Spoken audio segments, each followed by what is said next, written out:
Right, kia ora, Nisa Bula Vinaka, namaste, assalamu alaikum, malo lele, talofa noya, and warm Pacific greetings. Welcome to our second webinar for the Pacific Online Learning and Teaching Network for 2023.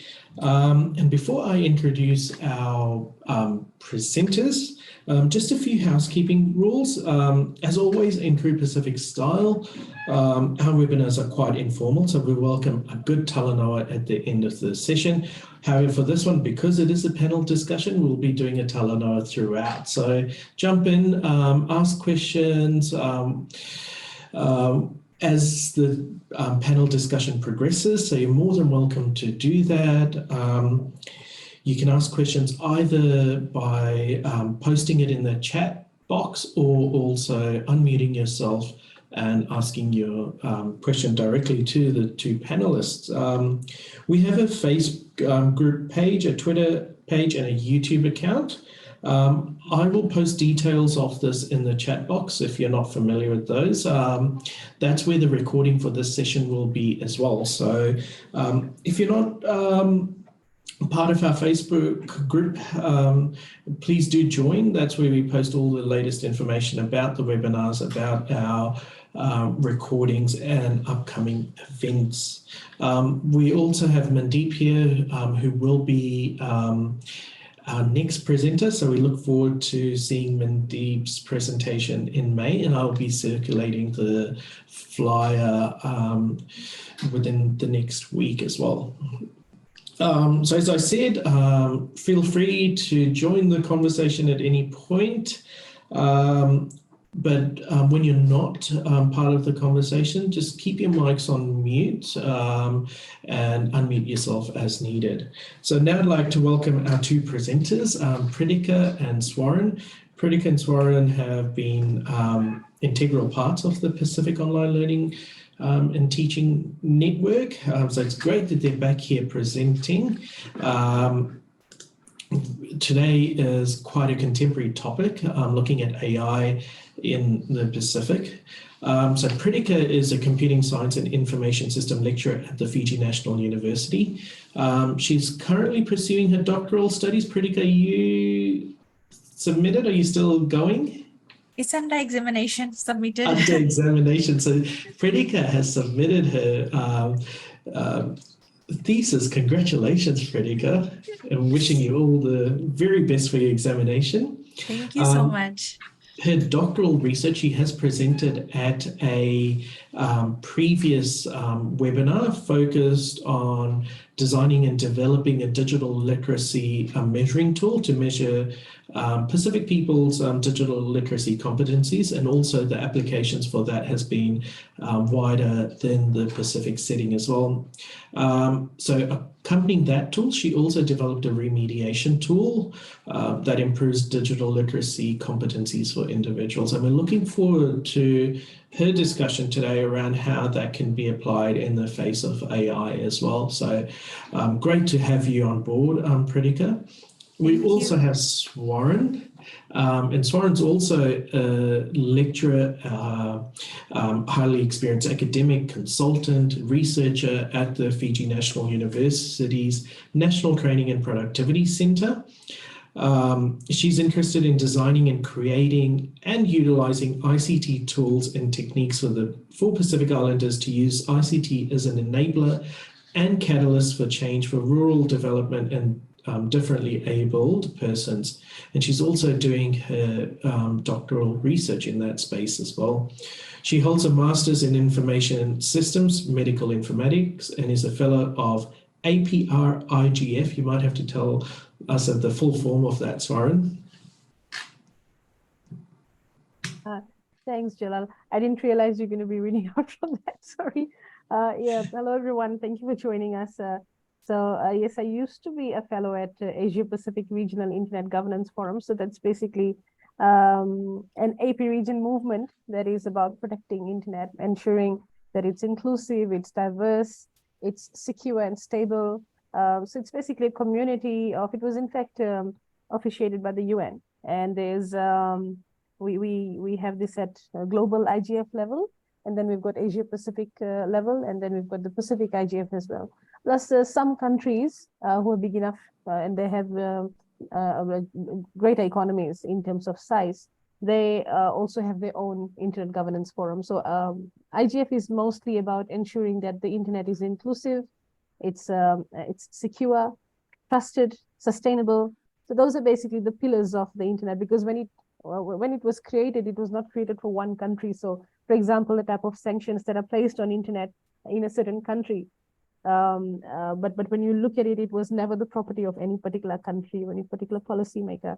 So it gets together the civil society, the government, academics, researchers, the technical society, and basically every facet of having equitable internet. That's what the IGF is for. Wonderful, Swaran. So looking forward to that, bringing that perspective into our discussions today as well. So we'll start, our discussions. And the first question that I'm going to pose to the panelists to start off our discussions is, what are the views of Pacific educators and students towards AI in the education sector in the Pacific?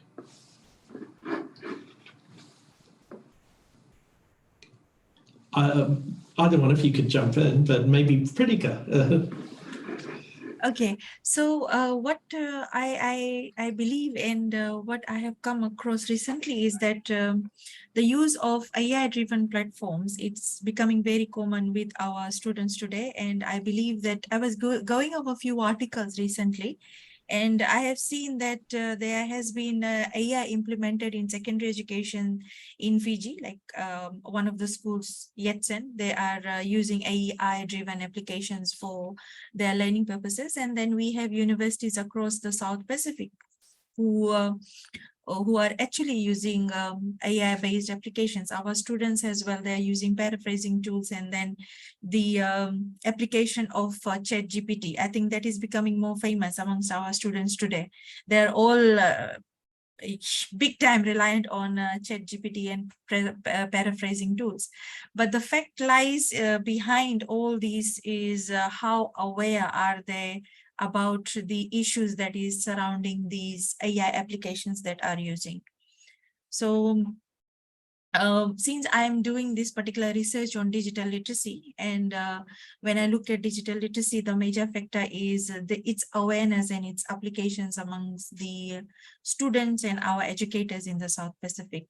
So similar importance should be given for AI-driven applications that our students and educators are using today. And probably we can forward this discussion as we move on in this session. Swaran, what about you? What do you think? Thanks, Pritika. Thank you, Dr. Jalal. So I do have similar sentiments because we teach in the same university. The only difference is that my courses in my department, they're mostly industry focused, but we do have a fair bit of students whom we classify as youth in the country between 18 to 35 years old. And then we have some who are, the young adults. You'll even have some students who are barely 18, and then maybe these are usually our day students, the high school leavers. And I think I completely agree with what Pritika has said. Of course, there's lots of upsides to it, because we in the field of ICT, we're obviously passionate about the application of ICT. There's so many ways which we can win later on as we indulge into the conversation. There's so many different ways in which AI can help the Pacific Islands. But my current concern has also been the way students are using paraphrasing tools, ChatGPT, and then of course there are the updated versions which they know more about than the trainers, than the teachers and lecturers. Yes. And the same thing is happening in high schools, in primary schools. Nowadays 2-year-olds know how to unlock phones. Exactly, so and they're using, imagine. Yes, and they're using so many AI-based applications, and then the socio-economic factors also come in, because as we all know that when we look at 2-year or 3-year-old kids, this is where they pick up emotions, they pick up their behavior, and they're already using these AI-based applications through probably their nursery rhymes or playing games. And there's a huge responsibility on the parents as well, how they are scaffolding these applications that their kids are using for probably just for their entertainment purpose. So that's another area that has to be looked at in the Pacific. Another effect is that in many cases, we'll see that the gadget know-how of the child is perhaps more than that of the carer or the parent. Yes. So I think that's going to be another big challenge that we need to brace ourselves for. Yeah. The digital literacy measurements really are going to tell us where the disparities lie, Yes, true. I agree. I think those are really interesting points because first of all, ChatGPT has dominated the conversation on AI, but as you said, Pritika, that there have been applications of AI in higher education and education generally for the last several years, from simple things like Grammarly, where it, uses predictive language, predictive text to tell you or correct your grammar and spelling. But also, things like Quillbot, which have been used for paraphrasing. So I think that's quite important what you're talking about in terms of AI literacy. It's there. It's only going to, there's at present, there's about 300 AI tools available for use in higher education. It's only going to increase. Its ability to do things is only going to expand.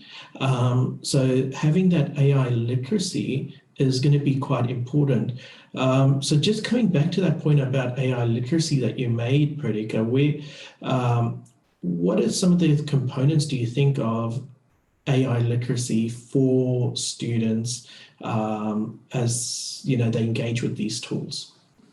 Actually, when I look at, I have been working on digital literacy, which basically covers everything about data literacy, information literacy, security, legal and ethical issues surrounding the use of the web. And then when we move to AI literacy, now since the AI-driven tools have come, I'm still thinking whether I should be separating AI literacy and digital literacy, or AI literacy again becomes part of digital literacy, because eventually when we look at AI literacy is using these AI-based platforms or application and even the web. So when you look at AI literacy, the main components of AI literacy again looks at data literacy. Whoever, whether it's a 3-year-old or an adult, using this AI application needs to have knowledge about data literacy. Then AI literacy also deals with information literacy, because there's so much of information and resources available on the web, and that accumulates for information. And we look at information literacy.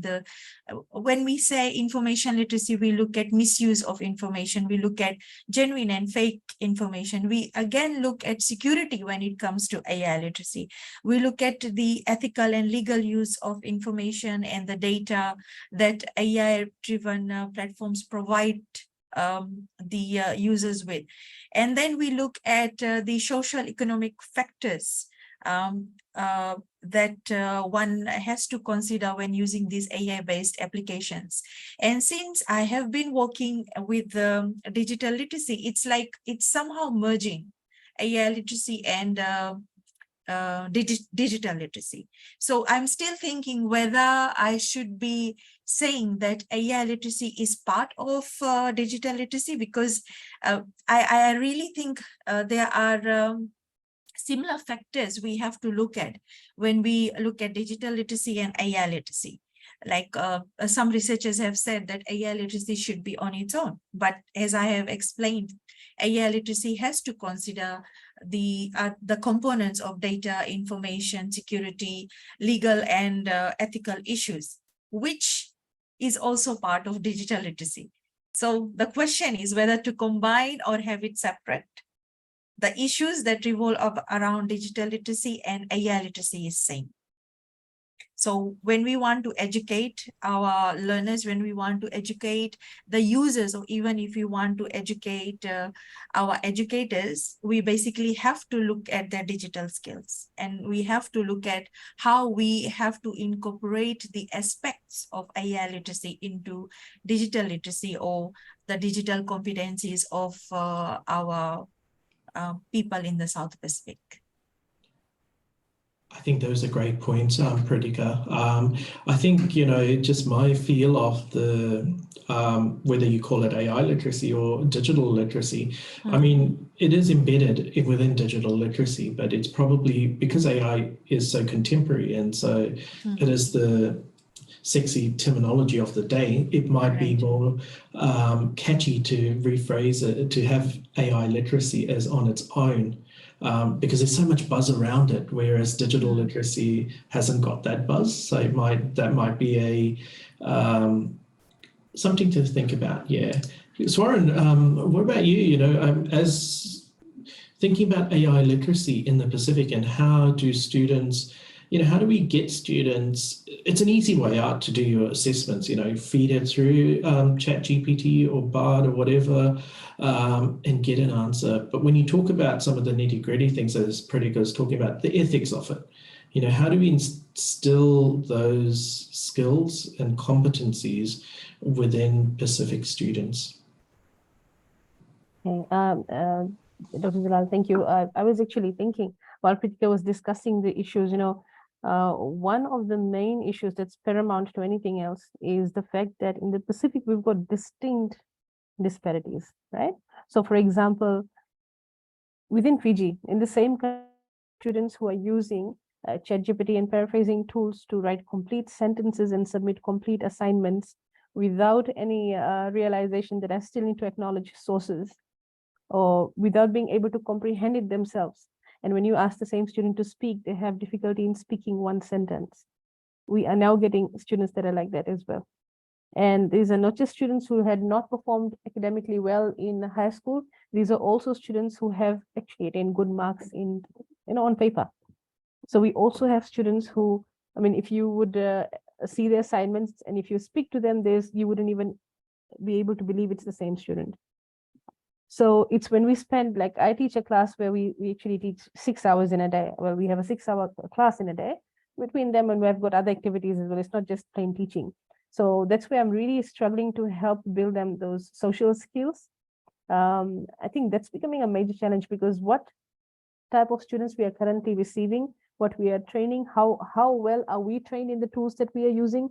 How well do we know ChatGPT that we can even understand the challenges that it's going to impose on us? And how fast and how agile are we in terms of adapting to new technologies, understanding that these are going to be the challenges of the future. But if you go back and see what the industry needs in the country, our industries need people who are confident speakers. We need people who are not just educated in terms of academia or with certifications, not just someone who has paperwork qualification, but somebody who can exhibit different forms of intelligence, right?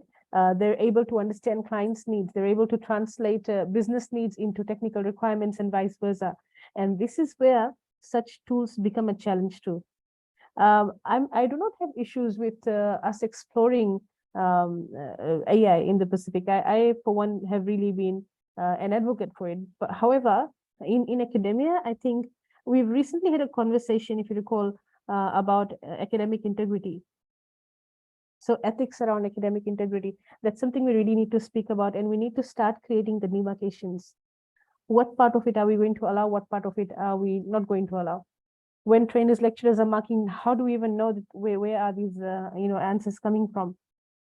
The tools that we are using, whether we are using a Turnitin or any other software, are they able to catch academic integrity issues? So those are some of the things we need to worry about. So on one hand, we have students who are who exhibit this type of behavior, and on the other hand, I think one of the impeding issues of the South Pacific Islands is the fact that we do have digital poverty, which has been a prevalent issue all over the South Pacific Islands, not just the South Pacific Islands, but some of the other, the lesser developed countries in the Asia Pacific. So we have two distinct issues that we are going to face. Moreover, it's also important for us to understand that digital rights is now recognized as human rights. So these are issues that are sort of distinct, but they also sort of coexist, and they present quite a lot of challenges to us.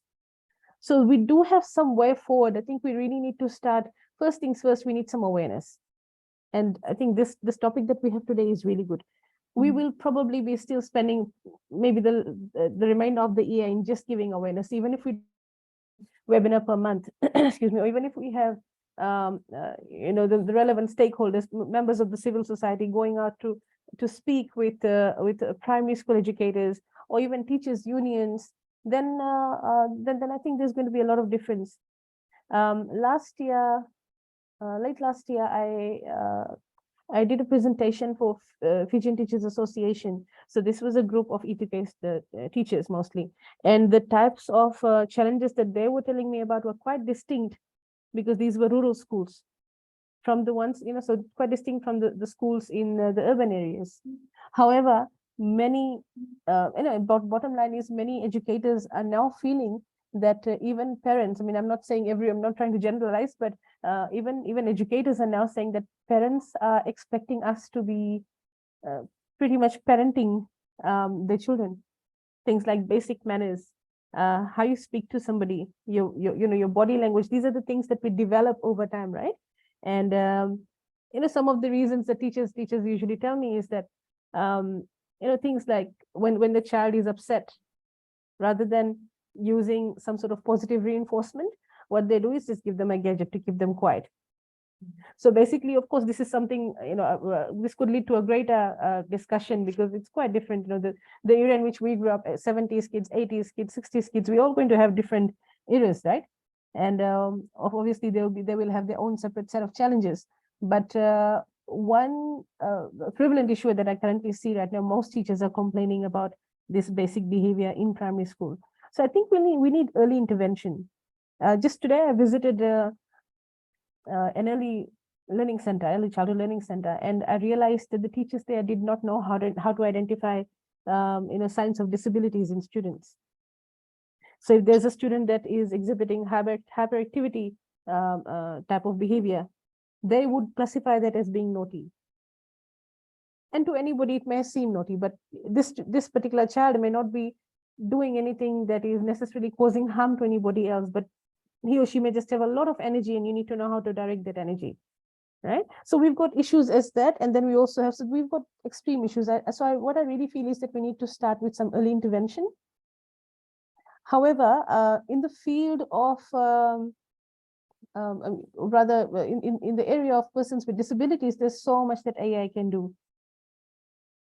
So for now, I think we really need to start with awareness. And even, as I said, even if we have maybe one activity around AI every week, we will still probably take up the entire AI just to get the message across.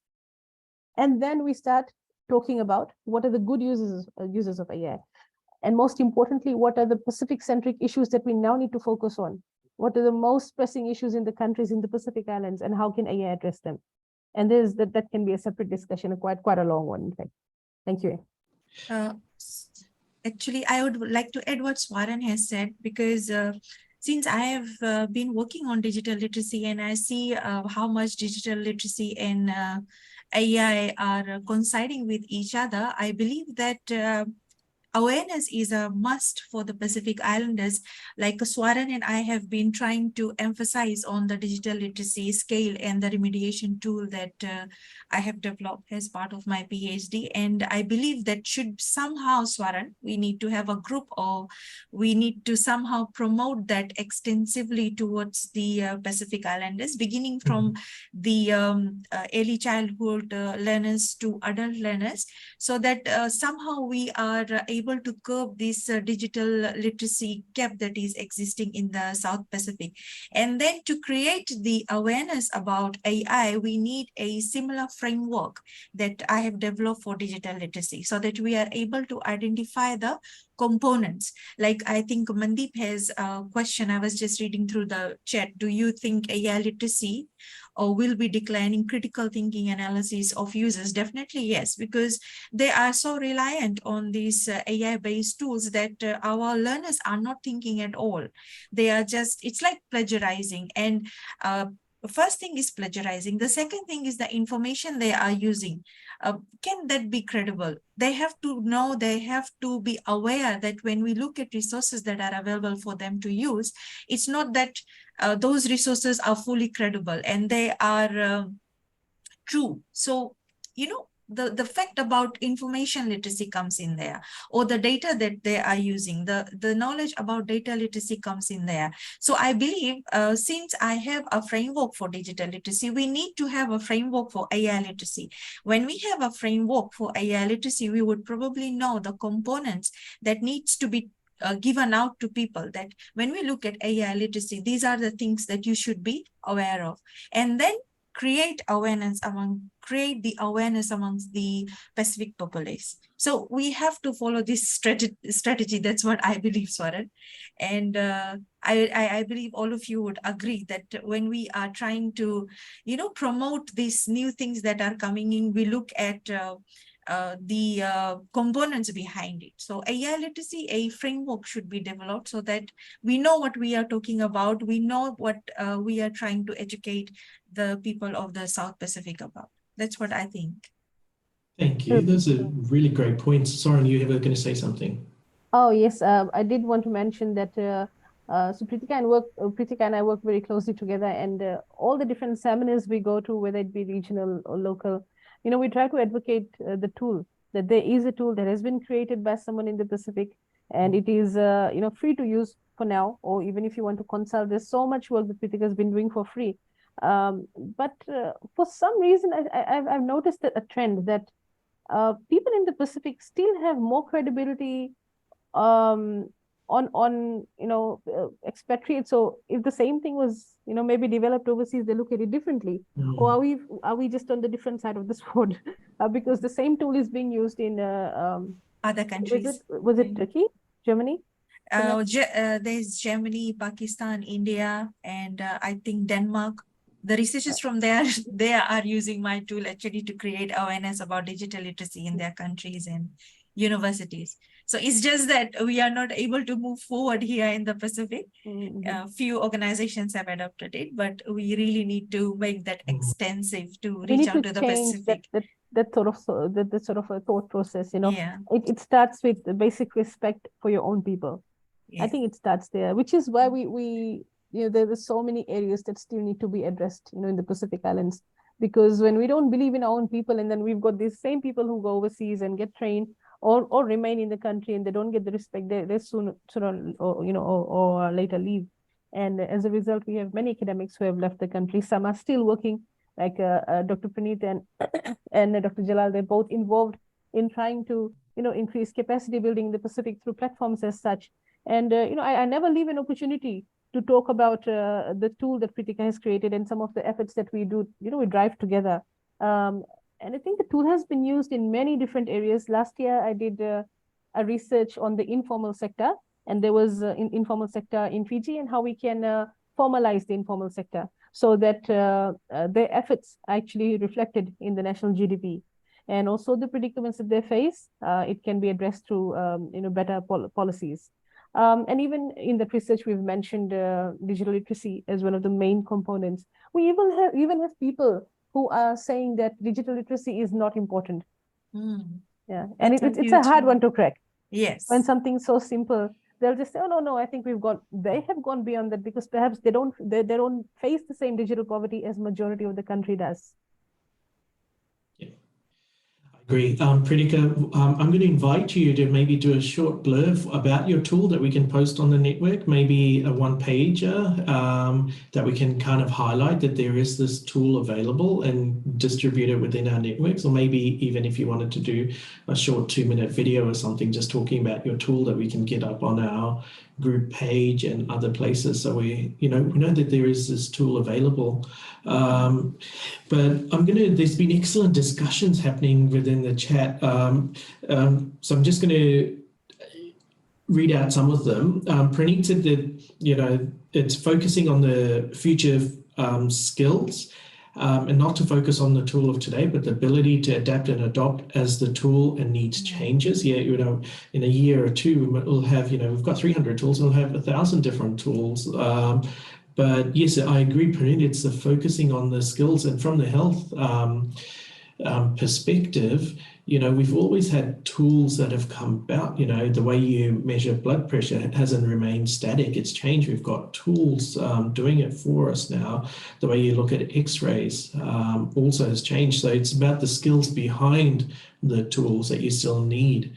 Mandeep has, Pritika, you've addressed Mandeep's question. So Sanya made a point. It's true that AI is very convenient as a guide, but not for plagiarizing. We recently had an update on Turnitin software that has an AI detector. It's far from ideal for teachers to give a fair grade to assignments. However, AI detector can only be generated from a ChatGPT site.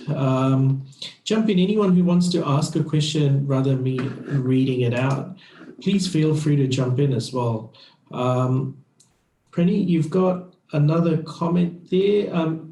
In your experience, is there anything culturally unique about the Pacific that some student may not feel obliged to acknowledge others' work, or is that even a thing? And is the phenomena similar across the Pacific? So the tech helps, but dealing cultural expectations is more important. What do you guys think about that? Is there anything unique within the Pacific context? Pritika, you talked about inequities, digital poverty, and the digital gap. And I think, Swaran, you also mentioned about the digital gap, and having digital right is a human right. So when you think about that, there are some students without devices, without access to good internet. So there are disparities. If I just flipped it around, because you don't have access to devices, you don't have access to good internet connection, is that going to further, is that an easy way out for students to use ChatGPT because they are limited by the resources they have? If I took that perspective rather than it being a, Pacific way of doing things, to jump onto ChatGPT. What are your views? From my experience, I don't think that's the reason why students use ChatGPT or any AI-based applications, because I feel they're a bit lazy or they don't want to think. And then when we look at this plagiarism, or probably when we look at acknowledging others' work that they have used, they are not aware that they have to do that. Because I have been giving so many projects to students where they have to do some kind of research-based work, and they have to use others' work. When they basically do or submit their projects, I feel that, or when I talk to them, even where is your referencing or which particular resource they have used, they basically don't understand this concept that they need to acknowledge, they need to reference, they need to, have these citations then done so that it shows that they have used others' work. So that again brings us to the digital divide, the aspect of that missing component of digital literacy, because knowing how to use resources or citing someone else's work or acknowledging others' work comes under information literacy. So the digital gap there, or digital skills gap, again points out in these examples that I have discussed. So it's not actually the Pacific way, it's the students lacking knowledge that they have to acknowledge the people's work that they have used. That's what I can say from my experience. So essentially it is, acknowledging, embracing the fact that it is digital literacy that we are lacking, because, even now I meet many people who think digital literacy is computer literacy. Mm-hmm. How do we process information? How do we comprehend concepts, and how do we utilize that concept? They all sort of are different aspects, or these are separate pillars of digital literacy. So we really need a lot of focus on digital literacy and what it means. So there has to be good awareness that even if somebody gives us 6 months straight on that, I think we will be able to get somewhere. But going back to your question, Dr. Jalal, I have also encountered situations where students have the scenario of a particular project in front of them. All the data they need, all forms of information elicitation is already done by the client and given to you. They're not able to lift that up. Even copying and pasting is perhaps a greater task for them now. And that's something that we really need to be concerned about. If they find it, I mean, previously maybe copying and pasting was really their holy grail, right? But now, if copying and pasting is a step harder for them, that means they'd just rather go ahead and ask any question it may be, right? They'd probably just use these tools. And if you ask them to apply that concept into reality, I really faced it with TAFE students, because TAFE students, 70% the curriculum is all about practical, and it's all about direct application in the workplace. So these are the students that I will currently face, I'm currently facing a bit of challenges with, because if they want to be absorbed into the industry, they need to be an all-rounder in skills. 70% competency is based on practical skills. And most of the time, the information that they need to use is given to them already. There would be sections where you just need to go in, fill in some answers, and those answers are already present in the scenario.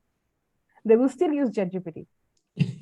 Exactly. So the comprehension and the application of AI, that's my concern. So if I could give you an example of a research that Pritika and I had done some time ago, this was on inclusive agriculture.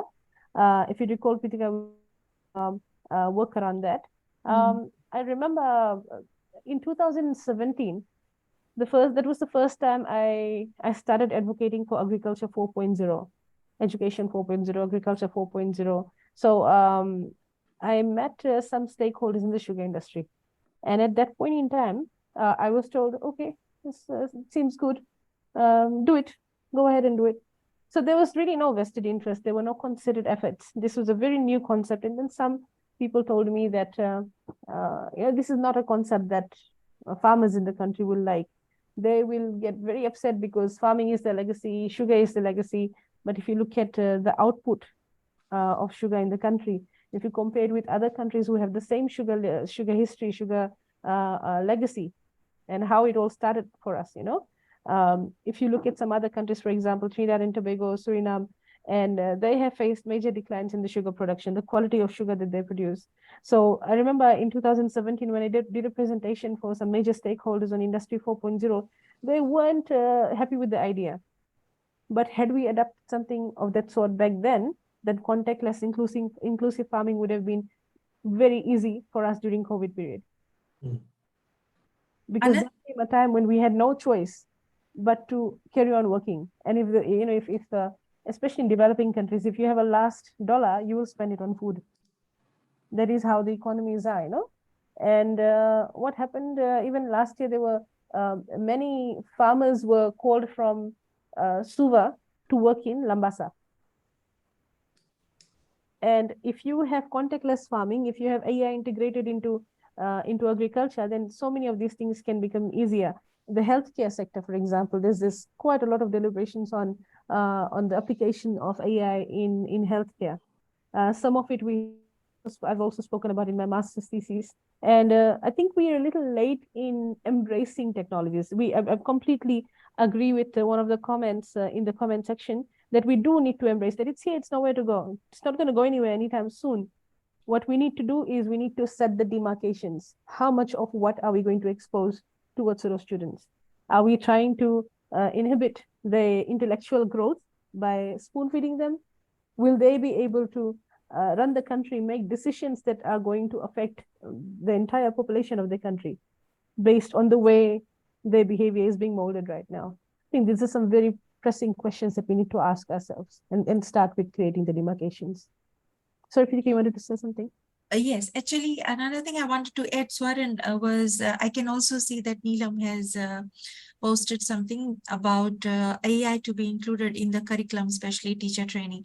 Actually, recently I have been talking to some of my colleagues, and then it's like, with different groups of people. And what really scares me right now is the educators being dependent too much on the AI tools that are out there. And then that brings in what Mandeep has said, decreasing the capability of thinking of our students as well as our educators, because like I really don't want to disclose the entire story, but I have come across documents where the educators have used AI-based tools to prepare some reports and some papers here and there, and I could literally see the standard of that report or that paper has literally come down, because I believe when educators think naturally, or they use their mind and their heart to thinking, the output is something else when compared to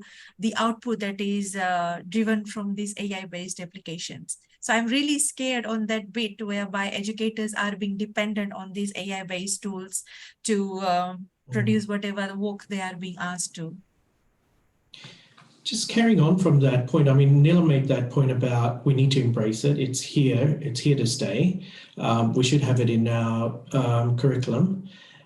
Thinking more around that, what are some opportunities for AI in the Pacific context, in the Pacific education context? What do you guys feel are some opportunities? Pritika. Sorry, can you just repeat your question? Just going off Neelam's point about that AI is here to stay and we need to embrace it. What are some opportunities for Pacific educators and students in terms of AI? Actually, if it is embraced well and legally and ethically, probably I believe it will make education interesting, because somehow AI-based applications make students to interact and collaborate with the educators, and as well as with other students. There'll be a lot of sharing of work if we look at group-based learning platforms using AI-based applications, because I think this is also becoming very common in overseas countries, whereby there is group-based, it's like peer and group-based learning platforms using AI-based applications such as chatbots. And China, Australia, and other countries as well, they have developed chatbots, and they have implemented that in group-based and peer-assessed learning platforms, whereby students have learned from each other, students have learned from, let's say, geographically isolated peers. And that has made learning more interesting and interactive. So it gives a huge opportunity for the Pacific students to interact amongst themselves and amongst or with the other students from overseas countries. So interactive learning, and then also there is a huge opportunity for persons with disabilities who can learn a lot using these AI-based platforms or AI-based applications such as chatbots. That's what I think. Thank you. Swaran? So opportunities for the Pacific in terms of AI. Okay. So further to what my colleague has just mentioned, first I'd like to address a question that was asked by Dr. Praneeth. How significant is the digital divide, as Swaran mentioned? Okay, so there was a research done in the Pacific Islands, actually three main islands, right? So the research was about measuring not just digital literacy, but they were in fact measuring how much of access do we have for the digital tools. It was mostly on digital tools. So the next phase could be introducing digital literacy. So I just wanted to address that. Now, this particular research that I'm talking about measures disparity. And if any Pacific Island would like to take on something of that sort, there's one very good framework identified by International Telecommunications Union, which gives realistic measurements on how we address the disparities, where they are, how prevalent are they, how do we address them. So the frameworks are given by ITU already. I'm happy to share that maybe in a separate conversation someday. So I found that one quite helpful. So this project that I'm talking about is the Pacific Islands Digital Gender Scorecard.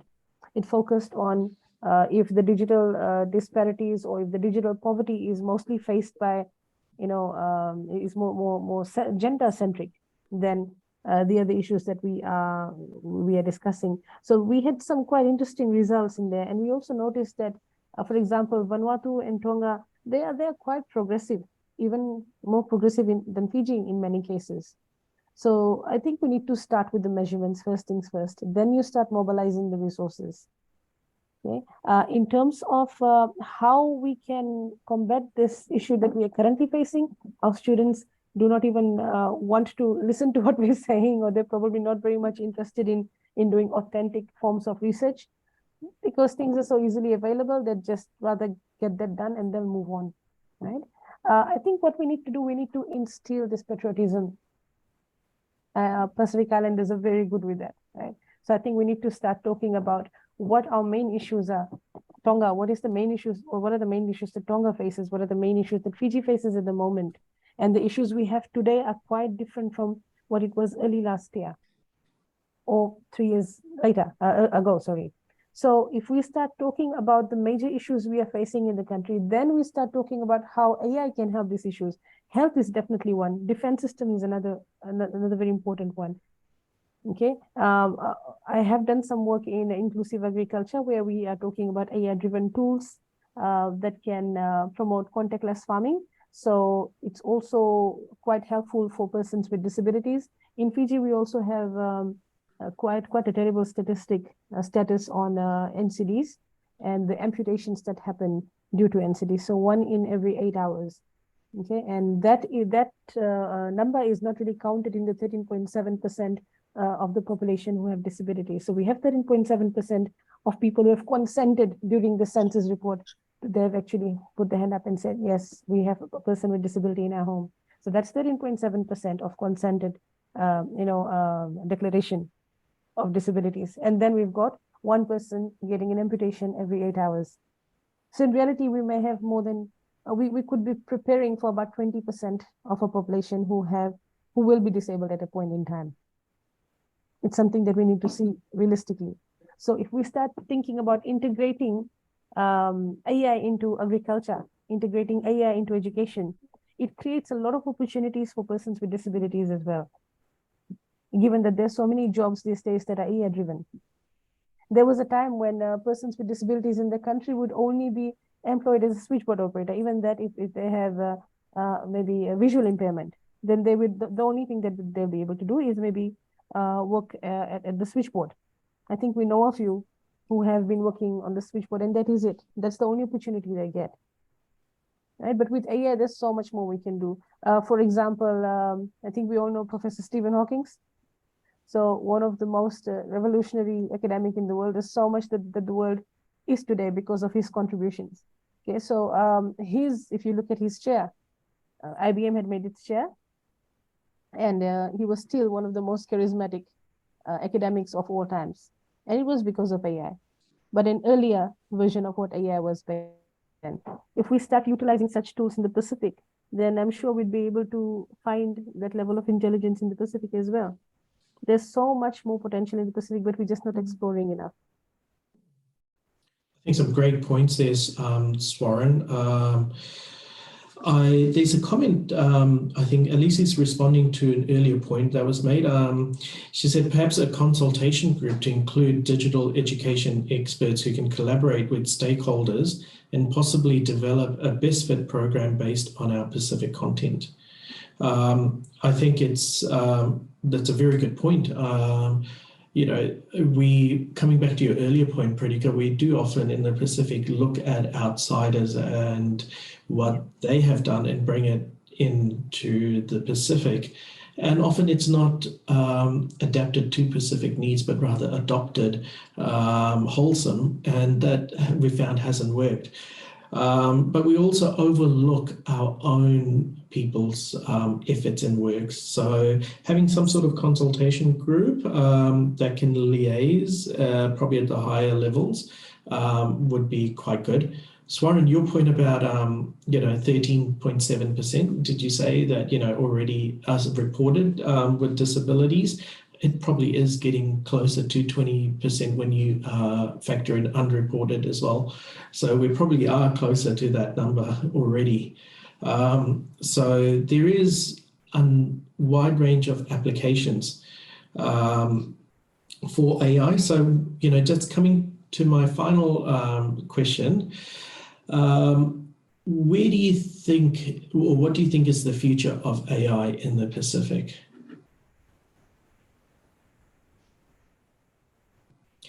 I believe that it's already here. It's already being used in by various industries, even in the education system.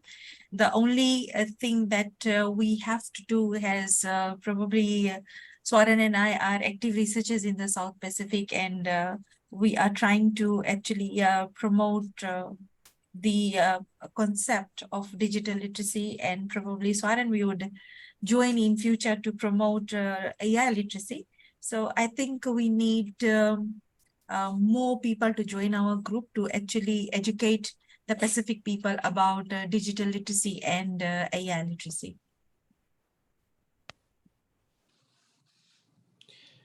Swaran. Agreed. So Alice, it would be lovely to have you on board. It's been some time since I saw you. It would be lovely to have you on board. Sunny, thank you for joining. I think there's so much we can do together.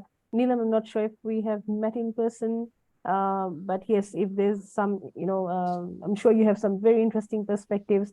As you mentioned, of course, it's here to stay. We cannot, ignore it, but we need to embrace it, and we need to also find relevant solutions around it. Of course, ethics is there. We cannot, keep recommending technology without understanding the ethical issues around it. Excuse me. And at the same time, we still want our children to be able to develop all their skills to their full potential. But if we keep, imposing technology, then we are also impeding the growth, intellectual growth as well, right? So we really need to find a way forward. We should still be using ChatGPT. We should still be using AI and all the relevant applications of AI. But we also need to know anything that's on AI, anything that's AI operated, or anything that's internet operated. There's also a huge element of cybersecurity and the issues around it. So I think since we are rounding up this discussion today, so the May webinar is taken by Mr. Mandeep Singh, and he has a special focus on cybersecurity. So that would be another huge angle to the discussions today. Excellent. We're looking forward to that one, Swaran. So as I said, we'll have the flyer out in the next week. So we'll get that advertised widely. I'm just thinking, Pritika, coming back to your point about we need to carry on the conversation around digital and AI literacy. Yes. And I'm wondering if we should form a working group of the Pacific Online Learning and Teaching Network, maybe meet every quarter around, that could be led by you and Swaran, around digital and AI literacy, and just getting some sort of keep the conversation going. Unless there's something already exists in that space, then we don't want to duplicate it.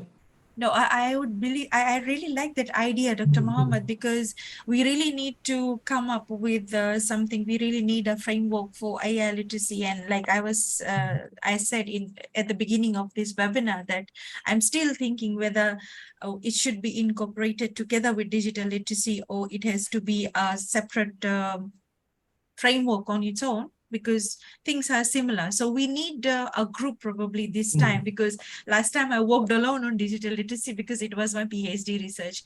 But for this one, I have started my thinking on it, and I would be glad if there is a group that could come together and work on this aspect of combining digital literacy and AI literacy, and then involving the socio-economic and cultural factors as well, so that it becomes more towards the Pacific context. So working as a team, working in a group would be a really good idea, and I believe it will be more impactful if we have a group to work on this. And I know the end product that we are going to achieve would be sooner than one or two of us working on it. And the earlier we come up with a framework, and then the earlier we come up with the tools or how we are going to educate the people of the South Pacific, the better it is for all of us in the South Pacific. That would be great. I'll put something together. I mean, following on from Mandeep, we've got a number of presenters lined up throughout the year we've had Solomon Islands National University, we've got the National University of Samoa as well, a couple of presenters from there. So, I mean, we've got a wide range of presenters from the Pacific coming up. So it'll be good to get some of them onto the group as well, to have a more Pacific approach to it, yeah, or have viewpoints from the different countries in the Pacific. So I'll put something together, liaise with both of you, just to start that off, and then, you know, hopefully it'll run from there. Yeah. So we're probably about 5 minutes out, but I'm going to open it up to the floor for any questions, anything that you want to comment on, or anything that you want to ask from our panelists. And if there's any question that I've missed in the discussion that I haven't asked, please feel free to ask, or Pritika, Swaran, if you think I've missed anything, just address any of those as well. Over to you guys, over to the floor. One thing I would like to actually point out is the aspect of cybersecurity, which Mandeep would be emphasizing.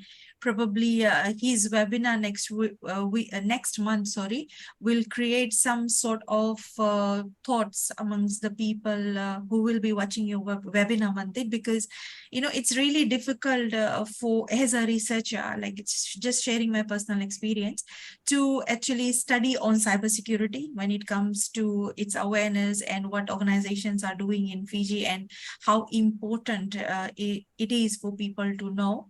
So I believe you will do something, or, you know, somehow disseminate this message through your webinar next month for the people and for the stakeholders, to actually help us researchers to understand how cybersecurity is practiced by their organizations, or from their end, or how aware they are. Because I have been trying to actually carry out this survey on cybersecurity awareness and the strategies that organizations are using for cybersecurity, but you know, I'm not able to reach that sample who would actually give me that feedback on how cybersecurity awareness and cybersecurity strategies are utilized in Fiji. So really looking forward to your webinar, Mandeep.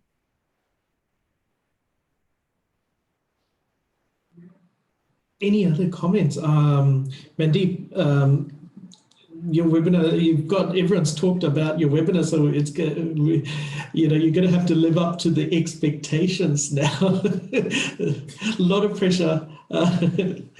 No, I'm sure you'll do well. We're really looking forward to that. Sania's just good. Thank you, Swaran and Pritika. Definitely hot topic for all aspects of education. Great session. Awareness is the way forward. So reiterating some of that earlier conversations around awareness. And Sania's doing some great work around instructional design. So I'm glad that you've been able to join us, Sania. And Sania's also part of FNU's, I've forgotten the team, Sania, but it is that central instructional design team based out in the Sinu campus, as I understand it. But there were so many great points. I wrote down a whole page full of things, you know, around inequities, academic integrity, future-focused skills, early intervention, and really, you know, one of the things that stuck out, one of our panelists said, was Pacific-centric issues, you know, and Pacific-centric skills. So I think that was quite an important point. But I think that working group, there's so much that was covered today and so much that could be unpacked. That working group could be really, really useful. So I'm going to look forward to getting that going with you guys. I think Pritika, also applications for your tool in the New Zealand context. We have a lot of Pacific students. So that's something that we probably could have a conversation about as well. And we, you know, from my experience as an academic in New Zealand, we have some very similar issues that you're talking about. So yeah, so I see the applicability. I see, that we could be using it. There is no tool here as well. So it's a conversation that we need to have. So thank you. Thank you to Swaran and Pritika. That was absolutely fantastic. There was so many great things, so many things that we need to consider in our own practices. I think you've touched on some very pivotal points as we go forward in our conversations, as we go forward in how we integrate AI into our practice. So thank you for sharing your insights, your thoughts, your experience, and your research with us. I look forward to our next webinar with Mandeep, who will carry on the conversation. So thank you once again, everyone, for joining us. Please do join us again in May, and we'll have more information out to the network around the working group that we're going to set up. Any final words from our panelists? I just wanted Thank to you. say, please add us on LinkedIn. And if we start harassing you with our survey questions, please don't block us. It's so important to get the research done, because you need objective data to be able to start isolating the issues, understanding the issues, and then working on them. So for that, we're still at the very, infancy stage of trying to understand AI and its application in the Pacific. So there's just, some of these isolated efforts that are happening. People are still working in silos. There's lots of people doing things, but they're working in silos. But I don't think most of them are driven towards addressing the issues of, the greater population that live under poverty, or, population that, is classified as the marginalized communities. So there's so much more that we can do together. So please feel free to add us on LinkedIn, or if you're in Suva or in Nandi, if you'd like to meet us, we're happy to, have a conversation over coffee. And yeah, let's all pitch in and try to do the best we can for the Pacific. Yeah. Thank you. Thank you, everyone. All right, so we'll see you guys next month. Thank you, everyone, for joining us, and have a great rest of your day. Goodbye. See you next month.